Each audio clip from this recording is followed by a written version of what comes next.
Boa noite. No ar, mais um Análise Sindical. Análise Sindical de número 126. Hoje, dia 5 de janeiro de 2022. Hoje, a gente vai tratar de diversos assuntos e principalmente da nossa conferência, sindical que vai ocorrer dia 15 e 16 de janeiro. Então, hoje o tema é: venha com a causa operanizar a luta por uma nova direção. Já temos dezenas de inscritos, então hoje a gente vai falar da nossa conferência, vamos passar vídeos aqui e passar o link, passar os cards e mostrar, como você pode participar da nossa conferência aberta. Hoje temos um convidado, Temos o de praxe, que é o Tiago Pires, que é dos bancários. Boa noite, Tiago. Boa noite, Lilian. Boa noite aos companheiros da Causa Operária TV, pessoal aí que vai estar acompanhando a gente, o pessoal que vai acompanhar a gente posteriormente, e também aí o Robson, que está na produção, e o novo companheiro aqui de bancada, que a Lilian vai anunciar agora. Boa noite. Boa noite. Também quero chamar hoje o nosso convidado. Se eu errar o nome dele, já vou pedir, se ficar um nome diferente, companheiro Ieri. Boa noite, Ieri. Boa noite a todos. Meu nome é Ieri. Eu sou de Brasília, faço parte do Sindifub, Sindicato dos Técnicos Administrativos aqui de Brasília, e a gente está aqui para contribuir bastante com a informação da conferência sindical, que vai ter também no dia 15 e 16. A gente está tentando trazer bastante gente vinculada ao servidorismo público daqui mesmo e também às outras frentes sindicais daqui de Brasília, e a gente está tentando trabalhar nessa ideia de fazer uma frente muito forte contra esse fascismo que está se assanhando contra a gente todos os dias. É isso aí, companheiro. Então, hoje temos diversos assuntos. Além da nossa conferência, a gente vai falar da questão da inflação, que continua. A gente vai falar sobre a paralisação dos funcionários do Banco Central. Nós vamos continuar falando sobre as demissões, algo que assolou o povo em 2021 e continua em 2022. A gente vai falar que o salário mínimo, frente a essa inflação, não teve nenhum ganho real. A gente vai falar sobre a questão das novas regras de aposentadoria. Então, esses assuntos e muito mais, infelizmente, não temos boas notícias, O índice de desemprego continua alto, a fome tem assolado o país, A gente, além da fome e da questão corriqueira, a gente vê os casos lá, das chuvas lá na Bahia, em Minas Gerais, Pessoas perdendo tudo. Então, essa é a situação do país. A questão do Covid, que veio, acho que sei lá, se é a terceira, a quarta, sei lá que onda. Então, esses assuntos e muito mais, a gente vai tratar aqui no nosso programa. Queria dar boa noite aqui do pessoal que está chegando, Boa noite a todos. Queria falar aqui, se você não é membro, torne-se membro da Causa Operária TV, Por apenas, o mais barato é R$ 7,99. Você ajuda a gente a manter essa TV 24 horas no ar, a serviço do trabalhador. Então, tem várias categorias. Tem R$ 7,99, R$ 19,99, R$ 49,99, R$ 99,99 e acho que é R$ 199,99. Então, você pode ajudar como puder e como quiser. E também falar para o pessoal, dê o seu joinha, Dá o seu joinha aí no nosso vídeo, mande seu superchat, seu super sticker e ajude a gente a manter essa TV, como uma tribuna do trabalhador. Então, vamos dar sequência aqui ao nosso programa. Vamos para o nosso bloco de notícias. Vou chamar aqui o companheiro que vai começar dando a notícia sobre a inflação. Como que está a inflação, Tiago, em 2022? Melhorou ou piorou? Então, Lilian, a gente teve aí no ano de 2021, né, uma inflação que atingiu os 2 dígitos, né? Isso não acontecia desde 1994, né? As informações que nós temos é ainda da inflação referente ao mês de novembro, né, que chegou a 0,95%, né? Isso parece pouco, né, 0,95, menos de 1%, mas isso corresponde a 27%, né, mais de 27% da meta que foi estabelecida, que era uma meta de 3,5% no ano. Né? O resultado de dezembro ainda não foi consolidado, né? Vai ser divulgado, né, a inflação do mês de dezembro a partir do dia 11, né? E a prévia, né? A prévia é que a inflação ela fecha aí no ano de 2021 em 10,42%, né? Dos últimos 12 meses, a gente tem uma inflação um pouco maior, né, de 10,74%, né? Junto a esse dado, nós temos aí o PIB, que era esperado de 0,42%, né, um aumento de 0,42%, ou seja, menos de meio por cento aí de crescimento no ano de 2021. Né? A gente teve um crescimento pífio, né, que não recupera nem as perdas do ano de 2020, né, que foi de 0,36%. Se somando todos esses dados, né, catastróficos aí da economia nacional, a gente teve uma taxa Selic, né, que chegou a 11,5%, também chegando a 2 dígitos, né? E que deve aumentar agora no mês de fevereiro também, com a nova reunião aí do Banco Central, deve aumentar ainda mais a Selic, né? Por que é importante essas informações? Primeiro que a inflação, né, o governo tenta controlar a inflação por meio da taxa Selic, né, que aumentou aí até 11,5, né, que isso aí acaba esmagando a população, né, porque você acaba tentando salvar a economia aí, se acaba esmagando ainda mais a população, ou seja, a população que paga a crise econômica, né? Então com o aumento da taxa de juros, você vê o aumento dos alimentos no mercado, de todos os produtos aí, de todos os setores, né? E isso aí, no momento onde a gente tem um desemprego, né, que atinge mais de 14 milhões de pessoas, isso sem contar os desalentados, né, sem falar aí que mais da metade da população brasileira está na pobreza, né, mais de 25 milhões de pessoas estão passando fome, né, a gente vê aí que quem lucra são os rentistas, né, que com essa taxa Selic aí, rendeu para o país uma despesa aí de 105 bilhões, né, um número aí astronômico, né, que gerado às custas aí da desgraça de toda a população, né? Junto a isso, a gente tem ainda um Banco Central, né, que se tornou independente, né? Ou seja, o governo já não define mais a política econômica, né? A gente viu aí que os bancos lucraram 700 bilhões no ano de 2020, com operações que não estão previstas em lei, né? Operações criminosas aí.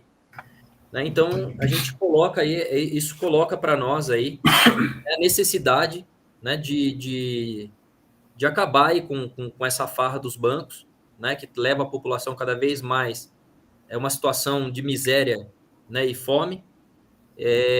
Para isso é preciso que a gente defenda aí a estatização de todo o sistema financeiro nacional, né, a expropriação de todos os bancos e um único banco público no país para que realmente a gente consiga, né? É lógico que a gente fala dessa maneira, né? Que são as pautas a ser defendidas, mas a gente sabe que sem derrotar o golpe de Estado, sem derrotar o governo Bolsonaro, é impossível colocar em prática isso, né? Mas é preciso que a gente saiba como atacar, né, esse problema.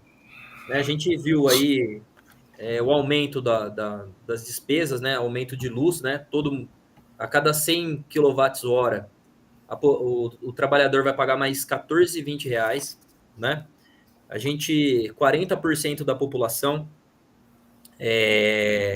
deixou de comprar roupa, eletrodoméstico, sapato, enfim, outros bens para poder pagar a conta de luz, né, o gás.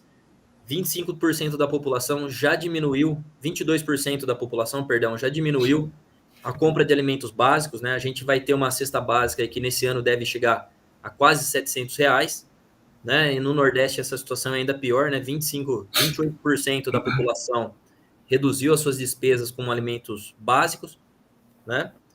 E, enfim, né? Por isso é preciso lutar aí, né, contra o golpe de Estado no país, pelo fora Bolsonaro, né, por Lula presidente, para que a gente possa reverter toda a situação de miséria no país, expropriar os bancos, né, garantir um salário vital para a população, aumentar o emprego através da redução da jornada de trabalho para 35 horas.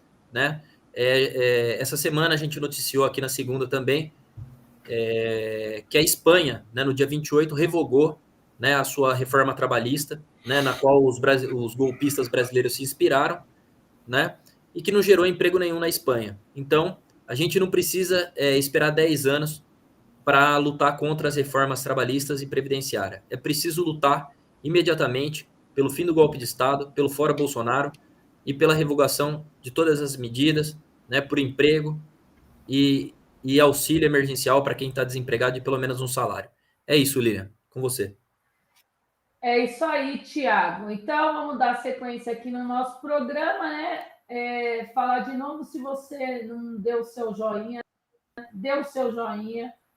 E logo mais vamos mandar uma boa noite aqui para o pessoal. E quem puder mandar um super chat, super stick, ajuda a gente a manter essa TV 24 horas no ar, a serviço do trabalhador.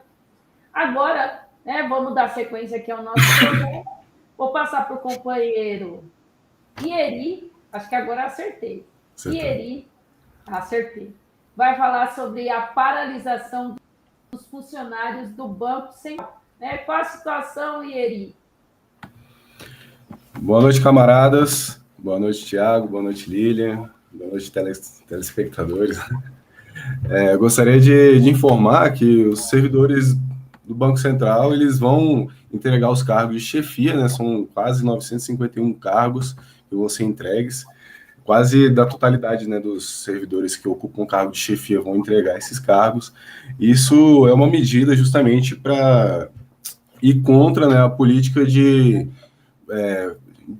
fazer núcleos de poderes dentro dos órgãos públicos praticado pelo governo, né, pelo necrogoverno, né, de Bolsonaro. E nesse sentido, os servidores do Banco Central, eles estão tentando tomar medidas voltadas a boicotar esse sistema. No entanto, não é somente os servidores, né, os servidores do Banco Central que passam toda essa problemática, esse drama que o servidorismo público ele vem sentindo já é recorrente, já é crônico, histórico de uma política de sucateamento que já vem sido acelerada, né, durante o processo do pós-golpe, e agora mais ainda com a ascensão do fascismo, que quer empurrar a goela abaixo, mais privatização, mais política que vai atacar o trabalhador na sua essência, que é basicamente a sua condição de vida e existência, questão trabalhista, questão de saúde, as privatizações gerais e etc. Então, os servidores começaram a sentir essa cassação já desde muito cedo, com a extinção das classes que eles tinham, né, de A até E, no qual são os de nível superior, D, os nível técnico e por aí vai. Então, essas classes foram sendo extintas e, aos poucos, o servidorismo público ele vai sendo encerrado. Ele tem um fim, porque a política de neoliberalismo ela tá muito avançada, inclusive no Brasil. E os servidores do Banco Central, basicamente, eles vão agora, dia 18, fazer um ato para a entrega desses cargos, no qual eles farão a paralisação e vão tentar, de maneira política, tratar aquilo que fundamentalmente não tem explicação para esse governo, que é uma política de destruição daquilo que o povo tem de mais precioso, que são nossas instituições públicas, que são o servidorismo público de base. E, nesse sentido, eu vejo que é importantíssimo, hoje em dia, juntar as informações que temos em relação a essa política de necrogoverno que o governo de Bolsonaro ele tem, as frentes trabalhistas que sofrem amplamente com toda essa prática errada em relação às políticas governamentais, seja na condução de trabalho e emprego, seja na condução da vida mesmo, juntar as frentes trabalhistas para que a gente consiga levantar um apelo único contra esse fascismo que está ascendente no governo e quer empurrar a medida neoliberal para todo tipo de trabalhador. Para além da própria meia-culpa entre os servidores, por serem privilegiados dentro do sistema, acredito que a junção dos trabalhadores de maneira ampla é necessária para que a gente entenda quem é o real inimigo desse processo de descárnio mesmo da sociedade humana, que é o imperialismo, né? Então, a bandeira principal hoje em dia é contra o fascismo, e contra o fascismo é Lula presidente, e basicamente as informações relacionadas aos servidores do Banco Central é isso. Eu passo a bola para você, Lívia. É isso aí, Eri. Então, vamos dar sequência aqui ao nosso programa. Agora eu vou dar notícias sobre aumento de demissões, né? Como a gente diz, o desemprego em 2021 bateu um recorde e o governo Bolsonaro continua, né, fazendo medidas. Agora o governo Bolsonaro agora é PL, então ele continua a fazer medidas para gerar mais desemprego, né? A gente sabe que o desemprego já está na casa de mais de 13 milhões, né, de trabalhadores que estão sem emprego, fora o pessoal que parou, né, tem o tal de desalentado e também tem os que trabalham por conta, né? Então, o número de desempregados é algo bem maior. O governo Jair Bolsonaro editou uma nova medida provisória, que é a MP 1095, que extingue o regime especial da indústria química, né? E essa MP revoga uma tributação especial. E isso, né, vai atingir em cheio, né, os trabalhadores. No ano passado, ele já tinha atacado a indústria petroquímica, né, com uma MP 1041, que alterava, impondo a redução dos incentivos que existiam, né, na indústria, e agora ele vem com mais esse problema, né, para a indústria petroquímica, que é o fim do regime especial. Então, por isso poderá, né, mais de 85 mil trabalhadores, né, demissão de mais de 85 mil trabalhadores vinculados à indústria química nacional, né, e isso vai agravar o desemprego. E, além disso, vai haver uma queda na arrecadação por causa dessa MP, na ordem de cerca de 11 bilhões de reais. Então, algo muito prejudicial à indústria petroquímica, né, e aos trabalhadores, né, num momento de grande desemprego, né, de grande vulnerabilidade dos trabalhadores, né, que tem que lidar com a questão da doença, com a questão do desemprego e outras coisas, e aí vem mais esse problema para os trabalhadores e para a indústria petroquímica. É isso aí, petroquímica. É isso aí. Então, vamos dar sequência aqui ao nosso programa. Vou passar para o companheiro Tiago, que vai falar sobre, né, dentro disso, a questão do salário mínimo, né? O salário mínimo não aumentou, nem a inflação, né, Tiago? Qual a situação do salário mínimo? Bom, Lilian, é o seguinte, né? Complementando aí a notícia que a gente trouxe sobre a inflação, né? Uma inflação que a gente não via nem desde os tempos do Fernando Henrique Cardoso, né? Outro genocida, né, que o povo brasileiro conheceu, né? A gente enfrenta aí um momento complicado, né? Onde todos os preços aumentaram, né? A cesta básica vai chegar a R$700. Teve aumento da energia elétrica, né? Onde a gente vai pagar mais 14,20 aí a cada 100 kWh.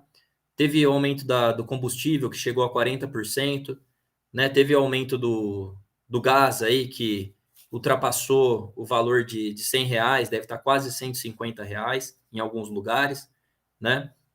Então, diante de todos esses aumentos, né? A gente, além de ter um desemprego absurdo, né? Que são 14 milhões de pessoas, né? Além do país aí estar praticamente jogado na pobreza, na fome, o aumento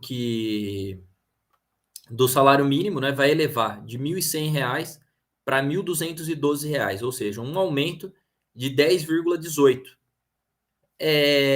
Essa informação é importante por quê?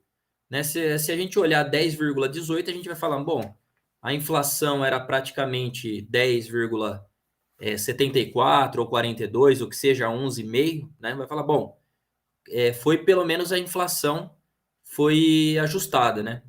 O que não é verdade, né? A gente já vem denunciando que esses índices de inflação são totalmente falsificados, né? Não é possível que tenha tido somente 10% de inflação se a gente tem aí um aumento do combustível de 40%, por exemplo, né?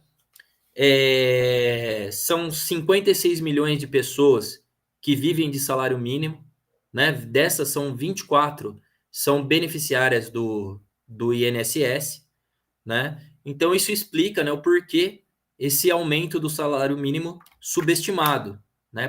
Que é para manter o povo na pobreza, né? Para não dar dinheiro para ninguém, né? Não garantir as condições de vida de ninguém.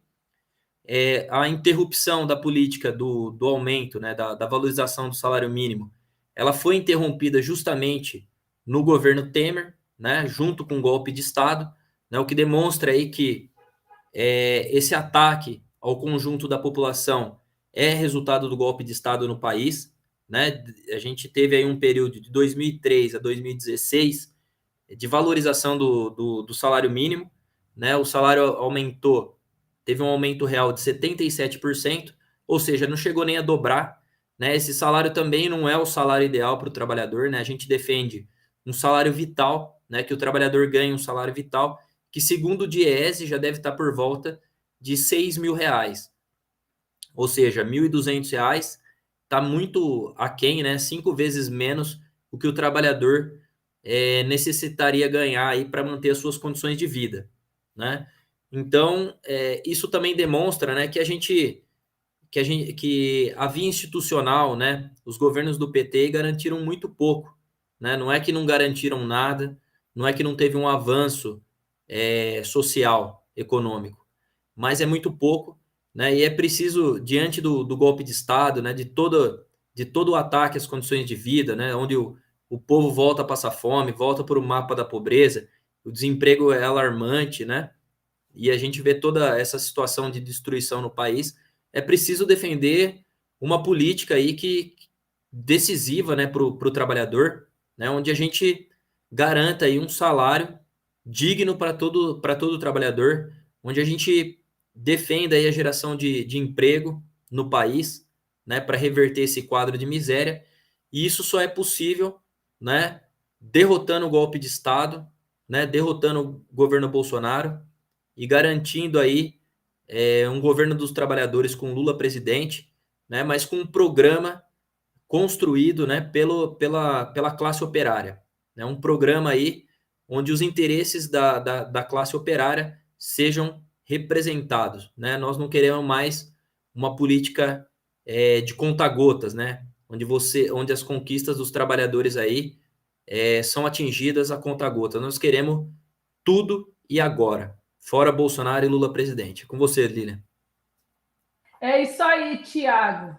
Então, logo mais a gente também vai dar uma notícia que tem a ver tudo com isso, né? Os bilionários ficaram mais bilionários e a população continua, né, cada vez mais pobre.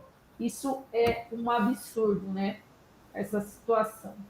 E ainda querem colocar, né, Alckmin com Lula, né? Lula sim, Alckmin não. Então vamos dar sequência aqui, né, ao nosso programa.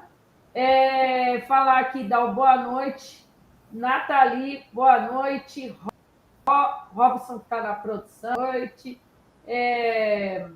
Renato Rale, boa noite. Boa noite. Quem bate cartão não vota em patrão, é isso aí. Ruth Rige, 1917.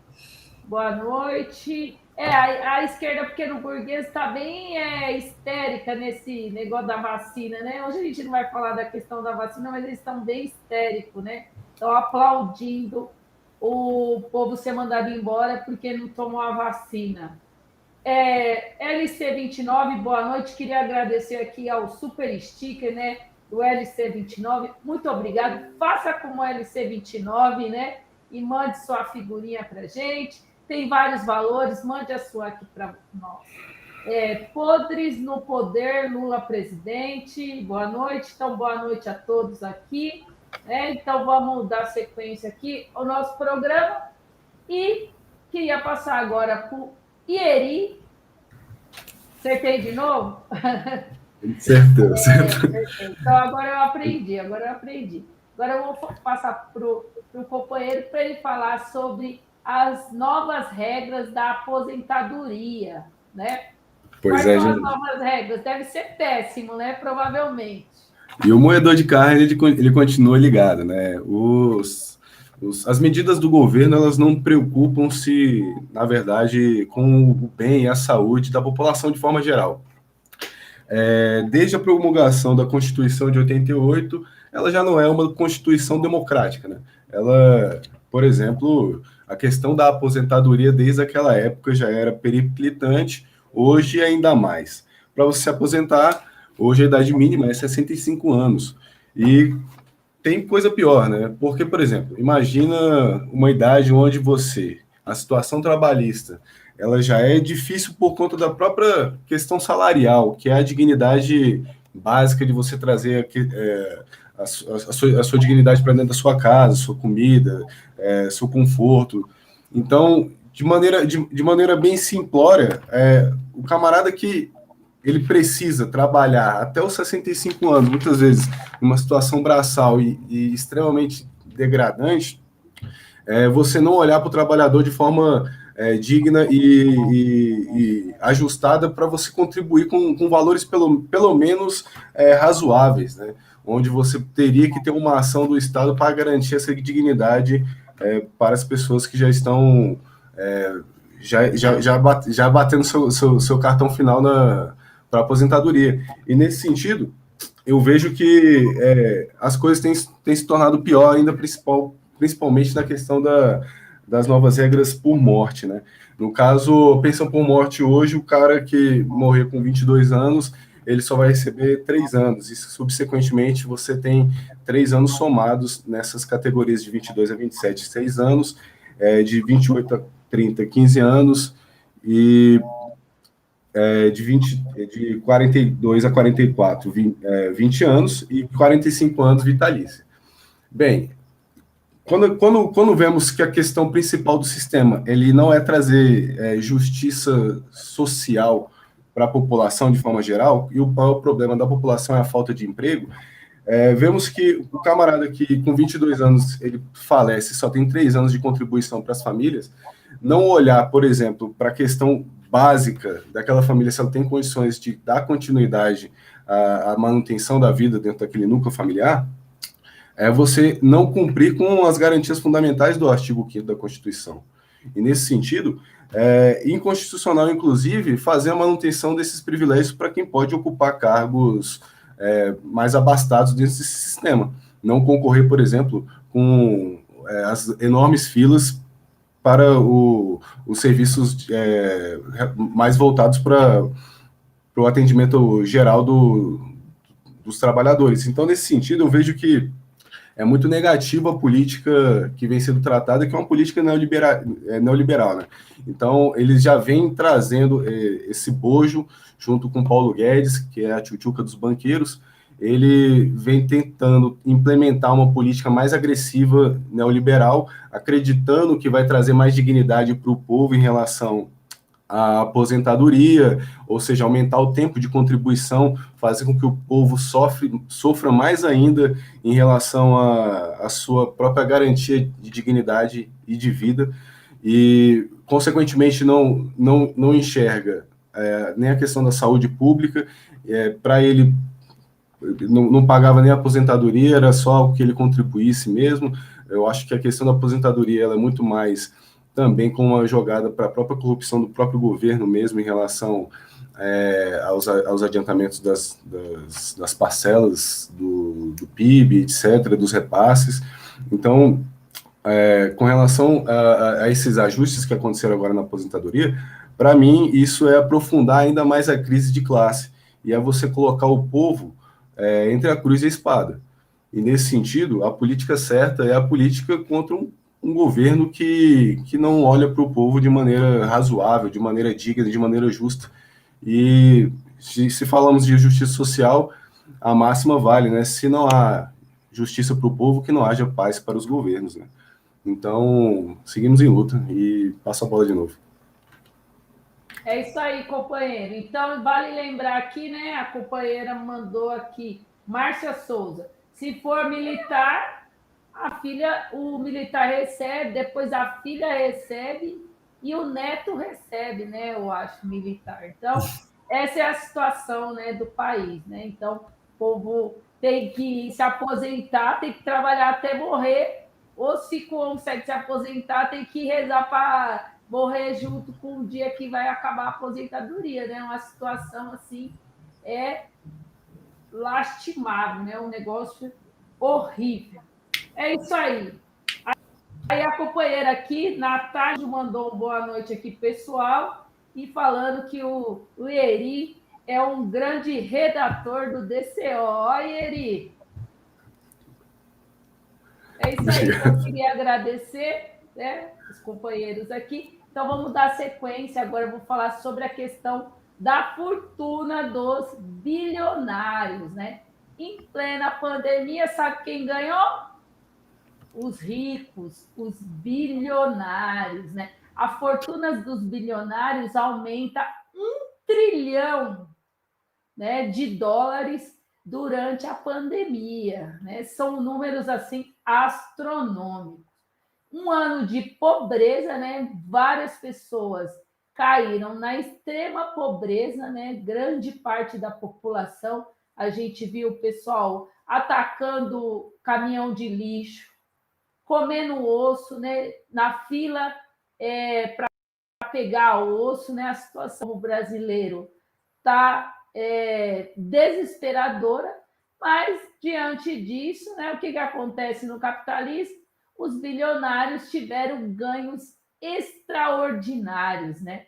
Eles aumentaram muito a riqueza.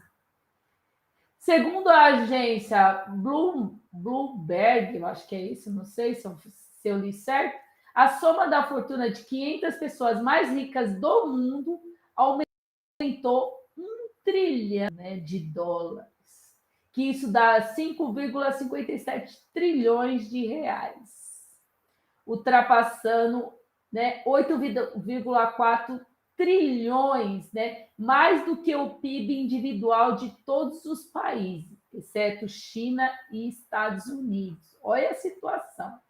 10 fortunas superaram a marca de 100 bilhões.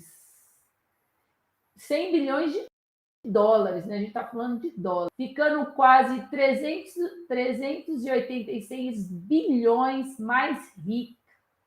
Mais de 200 patrimônios passaram de 10 bilhões de dólares.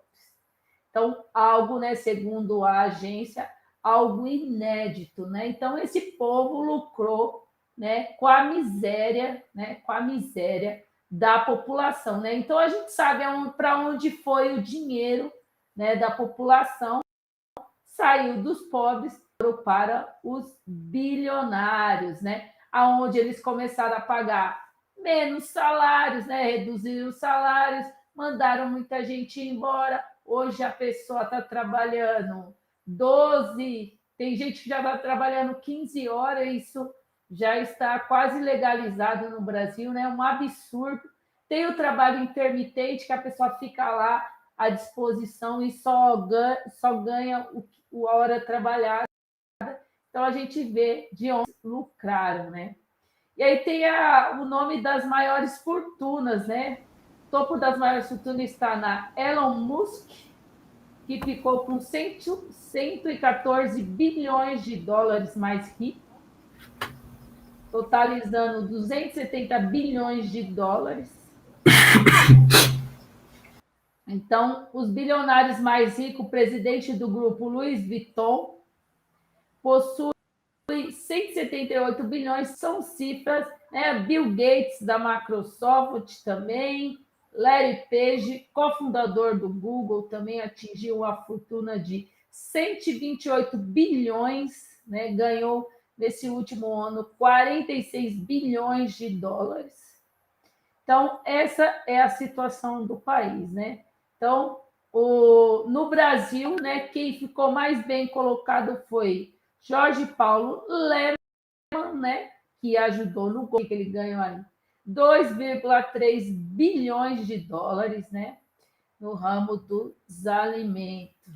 Então, essa é a situação, né? Então, são cifras astronômicas, cifras que superam muito, né, o PIB de muito país, e grande parte da população a gente vê, não só no Brasil, como no mundo, né, comendo osso, não comendo nada, pessoas passeando em São Paulo, famílias inteiras na rua, né, pessoas desesperadas. Então, essa é a situação do país, né? O pessoal está aqui, né, é verdade, a companheira fala, aposentar é um sonho, né? Está cada vez mais difícil esse sonho, né? Então, e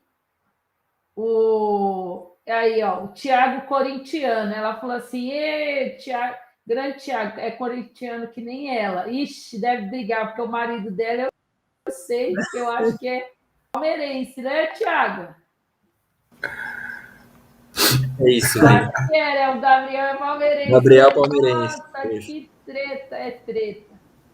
Beleza, mas tudo bem. É isso aí. Então, Ô Lilian, deixa eu só fazer um comentário. Pode falar aí dos bilionários? Eu nunca li tanto dinheiro.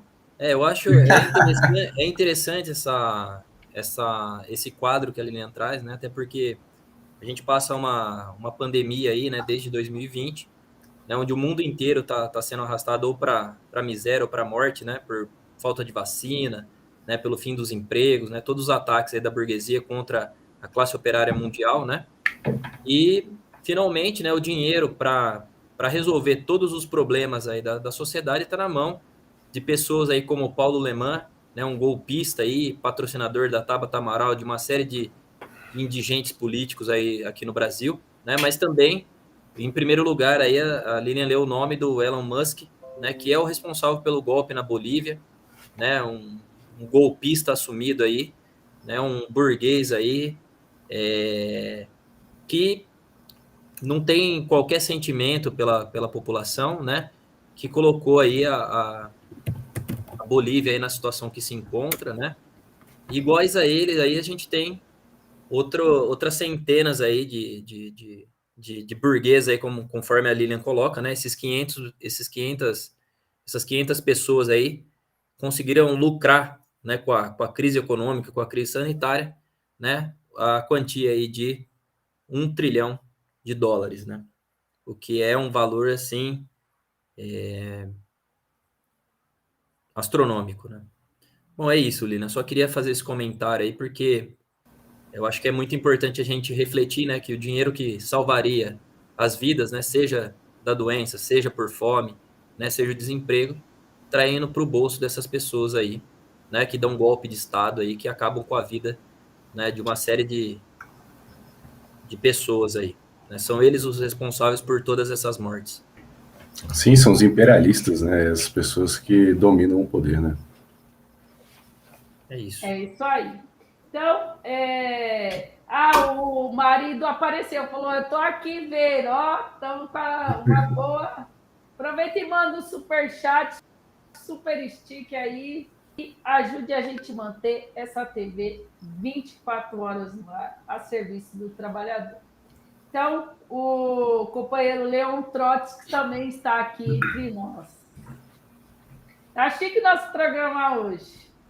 Apesar de que a notícia é só ruim, né? Não tem uma notícia boa. Né? Só a conferência. Daqui a pouco a gente vai falar da conferência, mas o resto é só coisa ruim. Agora eu vou passar para o Tiago, que ele vai falar de algo que não toca diretamente, mas né, o banco é banco, né? Então a situação da terceirização do Santander, né? Qual a situação, Tiago? Situação seguinte, né, Lilian? No primeiro dia do ano, né, o Santander aí, um banco estrangeiro, né, que tira seu lucro aqui no nosso país, né? O Santander ele passou todos os seus empregados aí, né, para uma outra empresa, né, uma empresa do mesmo grupo, né, mas que onde o serviço é terceirizado, né? A empresa chama First, né? E esses trabalhadores aí foram transferidos para essa empresa de maneira a diminuir as despesas, né? Onde você reduz os direitos, né? Como vale alimentação, né? PLR, né? Que é a participação no lucros e resultados, ou seja, você diminui as despesas do banco, né? Com os trabalhadores aí. Então, esses trabalhadores passariam para um setor terceirizado, né, que não faria parte nessa categoria de trabalhador, ela não faz parte da categoria de bancários, onde você tem uma convenção coletiva, né, da categoria, que garante direitos, né, uma série de direitos, como a participação nos lucros, né, como eu mencionei, a questão da alimentação, o piso salarial, né, então essa mudança aí é para tirar os direitos dos trabalhadores, né? Jogar aí os trabalhadores numa situação de miséria. O que é importante disso tudo, né? O importante disso tudo é a gente entender onde isso começa, né? Onde isso teve início. Importante compreender que a questão da terceirização é um produto também do golpe de Estado no país, né? A lei de terceirização ela foi alterada, né, no momento em que o Michel Temer tomava posse, né, depois do golpe de Estado contra a presidenta Dilma, né, e tiveram essas modificações. Eu também sou bancário, né, então eu acompanhei todo o processo de reestruturação na Caixa Econômica, né, onde a gente teve diversos setores aí que desapareceram, né, e os trabalhadores tiveram que ser transferidos aí para outras agências, né, outros setores aí, muitas vezes até coisa de 100 quilômetros de distância, né, alterando toda a vida, né, do trabalhador, né, que tem família, que tem filho, né, uma série de coisas, né, e essas mudanças, né, esse enxugamento da despesa aí na Caixa Econômica é uma preparação para a privatização, mas isso também aconteceu no Banco do Brasil, né, que agora, inclusive, vai passar pelo mesmo processo que o Santander, né, os novos empregados aí do Banco do Brasil, eles são terceirizados, eles vão fazer parte de uma outra categoria, sem direito, sem uma série de direitos que nós temos garantidos, né? O Itaú também passou por uma reestruturação, né? Onde milhares de trabalhadores aí perderam seus empregos, né? A gente teve um ano muito difícil para a categoria de bancários, né? A gente teve quase 15 mil trabalhadores, postos de trabalho, né, que deixaram de existir, né? E a gente vê que essa situação de terceirização, ela também não é nem a reestruturação e tampouco a questão da terceirização, ela, ela é uma coisa exclusiva da categoria de bancário, né? Por exemplo, os presídios do estado de São Paulo também passaram por uma reestruturação, né? Obrigando aí o cidadão a ter que ser transferido para uma outra unidade, né? Isso aí é o presentinho que o Dória deu para o servidor, de maneira aí a fazer o cara pedir a conta, né? Pedir a demissão, né? Voluntariamente, né? Forçadamente.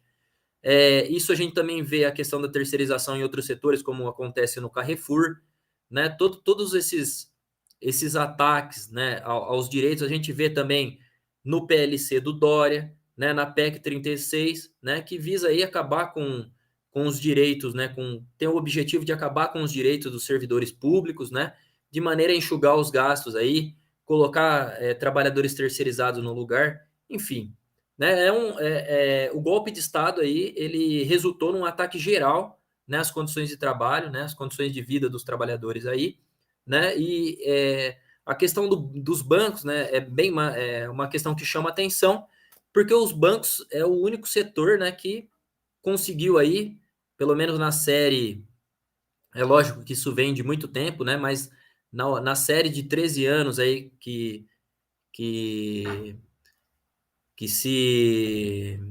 nesses últimos 13 anos, onde a gente tem o resultado dos bancos, aí a gente vê que os lucros aumentam de maneira astronômica, né? Isso são 13 anos consecutivos de aumento de lucro, né? O único ano que teve um lucro menor foi 2021, mas que ele já é maior do que 2018, né? Ou seja, ele perde para 2019 e 2021 já é o ano de maior lucro de todos os tempos aí dos bancos, né?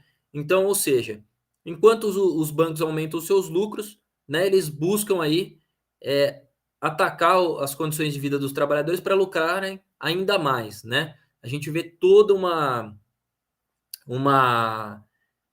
automatização, né, do sistema bancário, né, que não vai resultar num descanso para o trabalhador, não vai resultar numa redução da jornada, né? O que eles querem fazer é demitir aí o máximo de bancário possível, como a gente viu em 2021, né, que foi um ano aí onde mais de 15 mil postos desapareceram. Então é preciso lutar contra esses ataques, né? E conforme a gente já colocou aqui no início, né, que são os rentistas que mais lucraram com a crise, que lucram aí com o aumento da taxa Selic, né, que são os principais responsáveis aí pela situação que o povo se encontra, né? É preciso estatizar o sistema financeiro e defender um único banco público no país, né? Para isso a gente já sabe qual que é o caminho.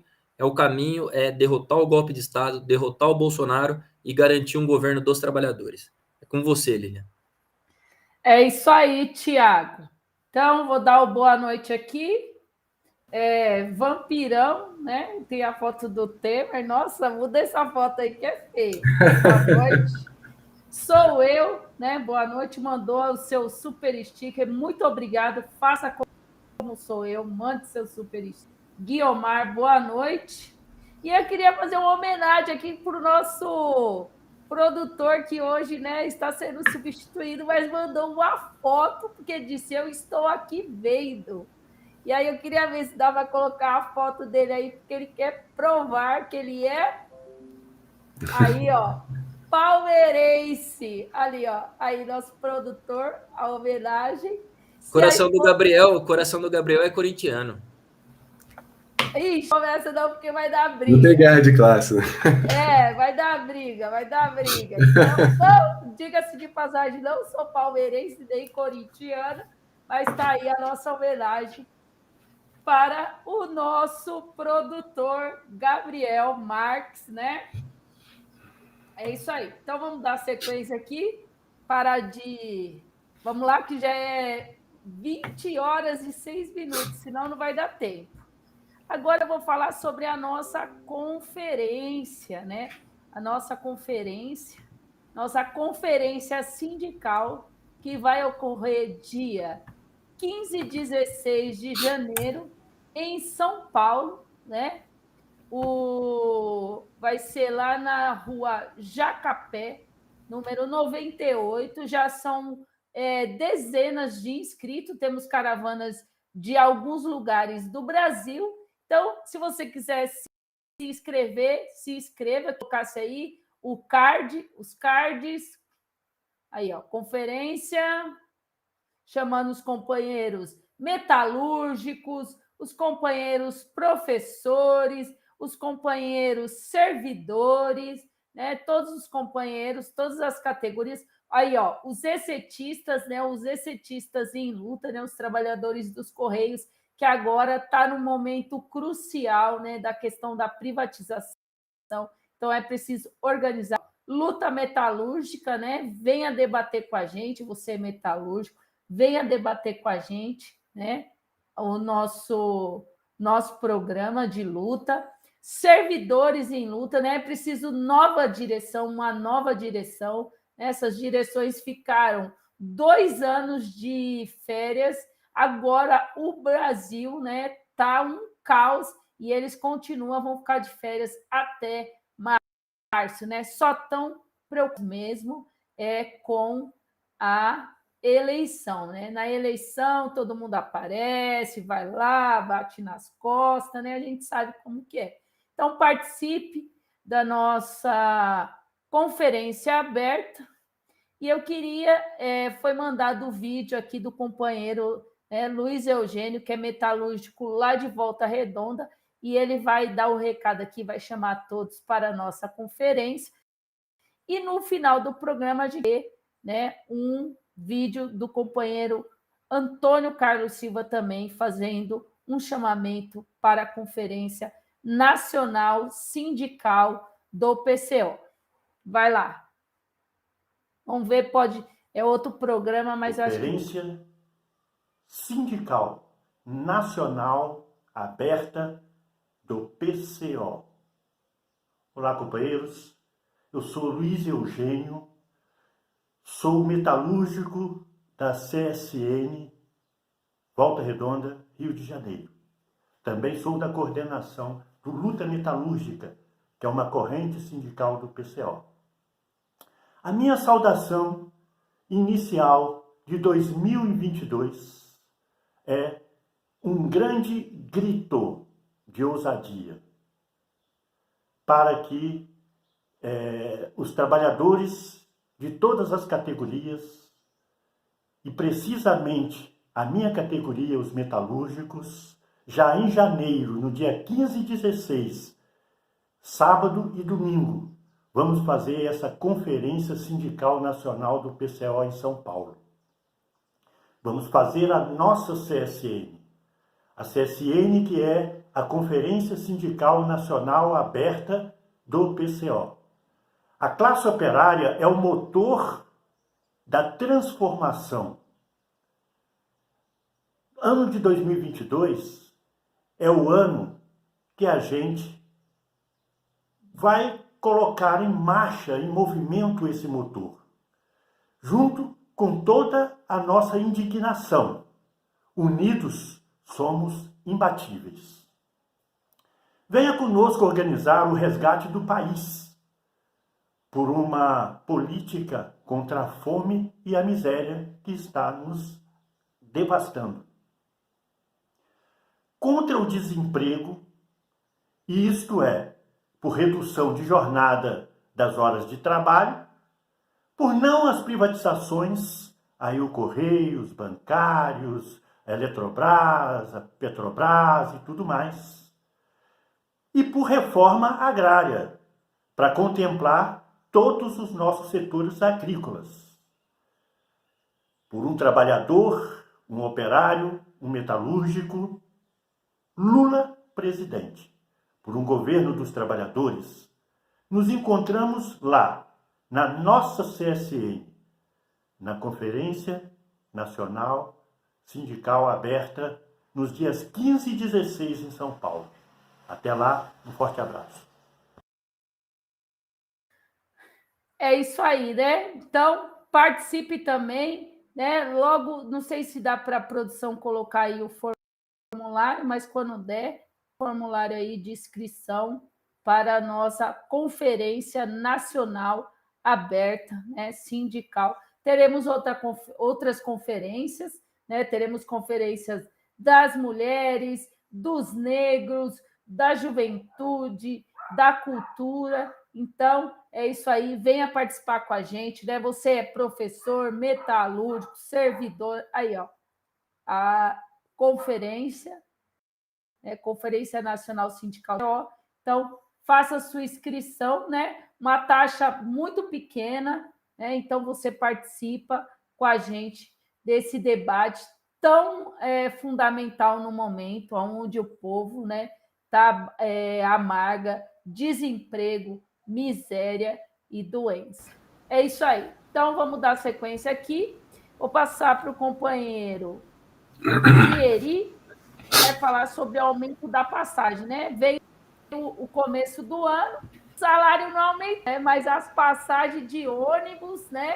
Aqui em Marília mesmo, parece que já era 4,50, nem sei para quanto foi, um negócio absurdo, né? Como que o povo vai conseguir pagar essa passagem? Novamente, boa noite a todos. Eu queria agradecer aqui as mensagens dos companheiros do Renato e da Natália e de todos que estão aqui assistindo. Importantíssimo a presença de vocês. E, velho, não tem motivo para felicidade, estou rindo de besta, mas é porque eu acredito que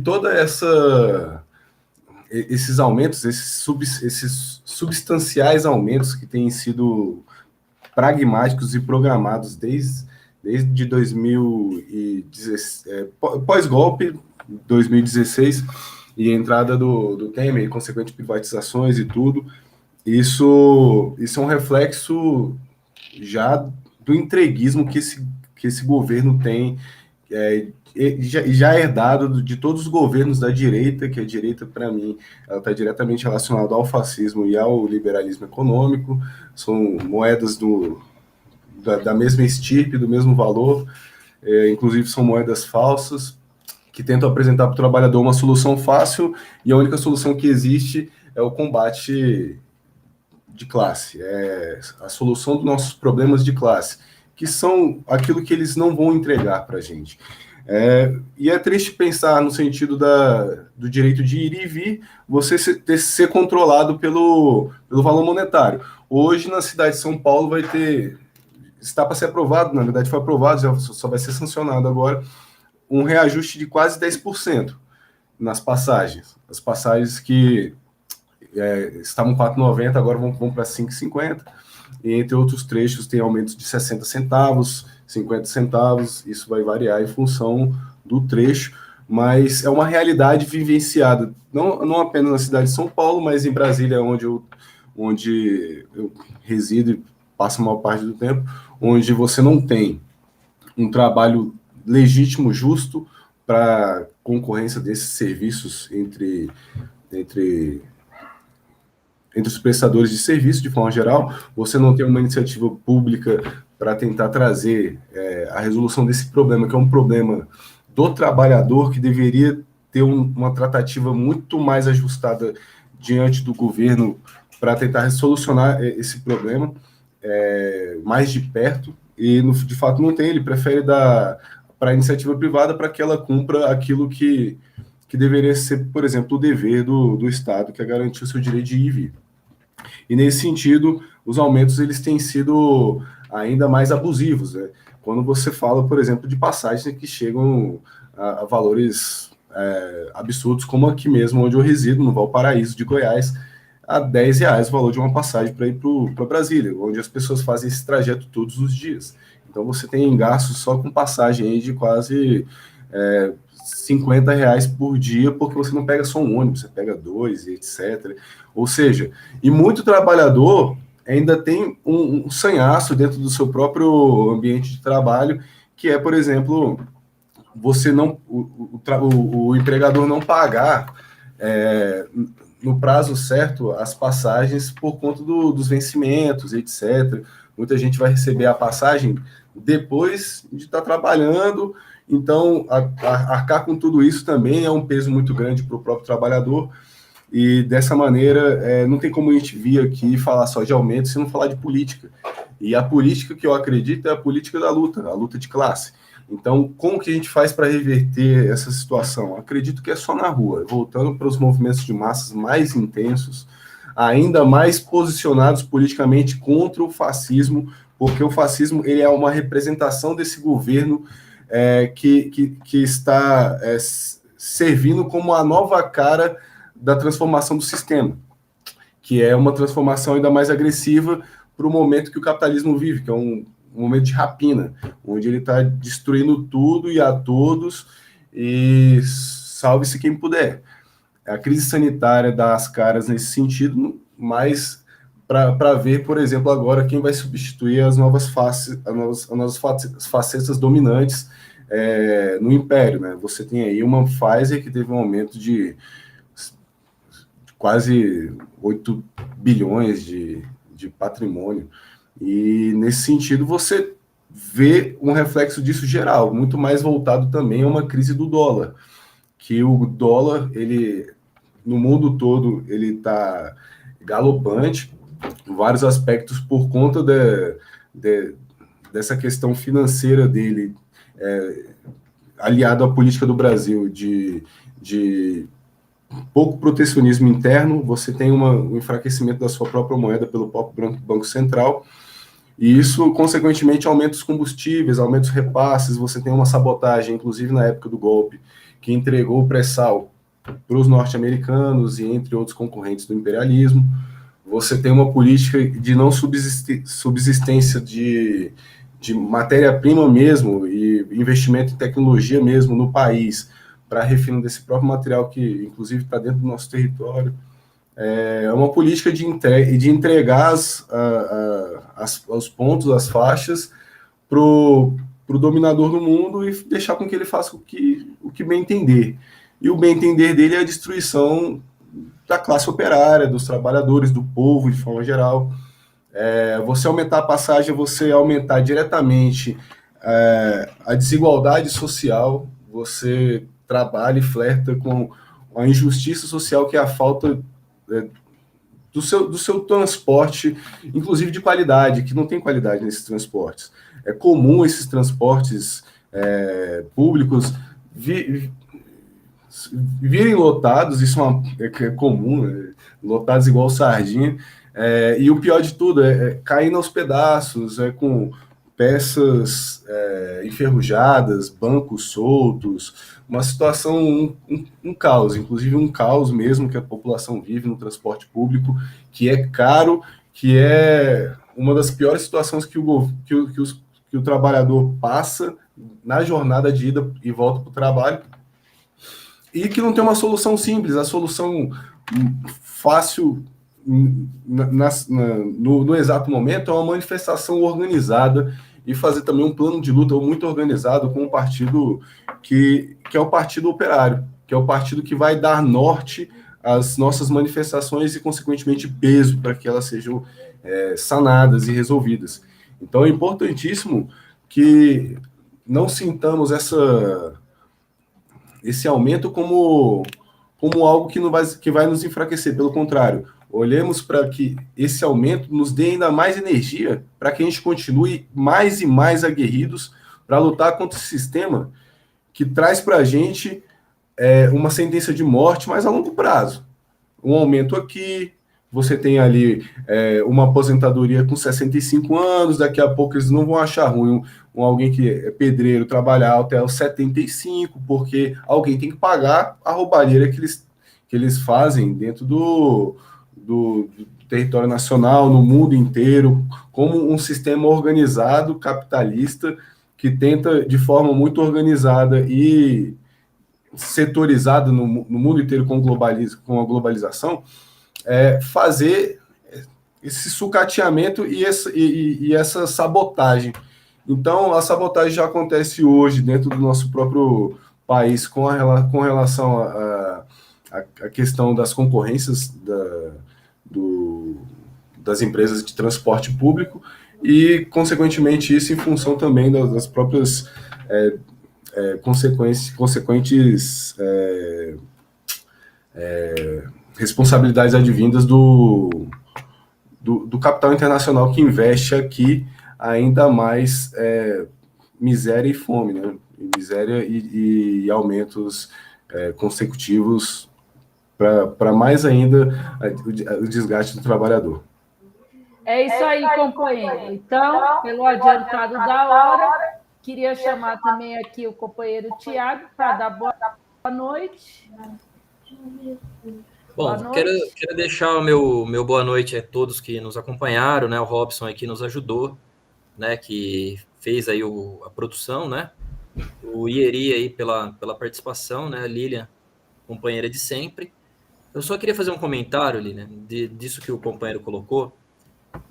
bem rápido mesmo. Eu sei que a gente já está adiantado, mas assim, isso aí coloca para nós a questão de que o transporte não pode ser mercadoria, né? Por exemplo, o transporte aqui em Araraquara, R$5, o cara tem que gastar R$10 por dia. Vamos considerar que ele trabalha 30 dias. Não é verdade, mas considerando que ele trabalha 30 dias, só de cesta básica e transporte, o cara já consumiu um salário mínimo, né? Então, o que a gente está vendo é um retrocesso nunca visto antes, né? É o fim de todos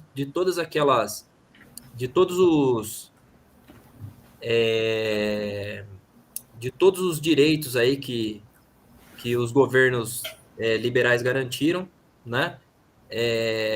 Como é lógico que eles cederam esses direitos aí por conta da luta, né, dos trabalhadores, das greves e tudo mais, mas o que a gente está vendo nesse momento é um retrocesso nunca visto antes. É o fim de todos os direitos dos trabalhadores, é o fim das condições de vida de toda a população mundial.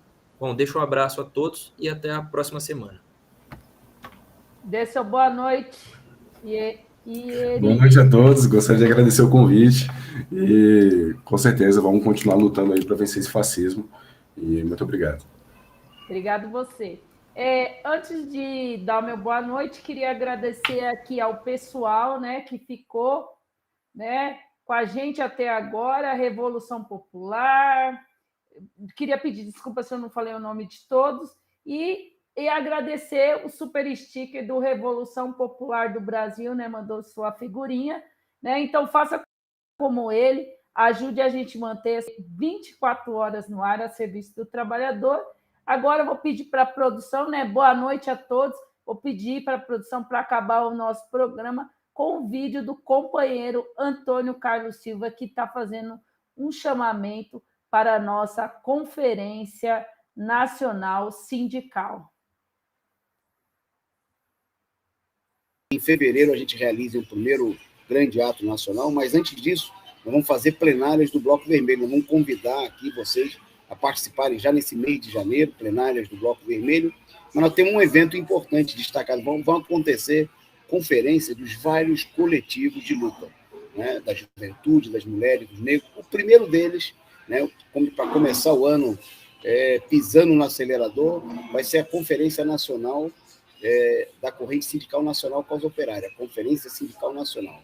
A conferência do PCO, né, da política de correntes sindicais, aberta a todos os companheiros interessados em participar, em compartilhar conosco, em debater um programa de luta, um programa classista diante da crise por Lula presidente, né, e também a organização das oposições sindicais, a participação na luta nas frentes sindicais dos metalúrgicos, dos professores, dos bancários, nos correios, etc, etc, etc. Então, você pode entrar em contato, você está vendo aí os telefones, pode entrar em contato, fazer a sua inscrição, né, ter o acesso aí para fazer a inscrição, são vagas limitadas, né, mas coração aí de mãe aberto para receber a todos aqueles que queiram participar e conhecer melhor.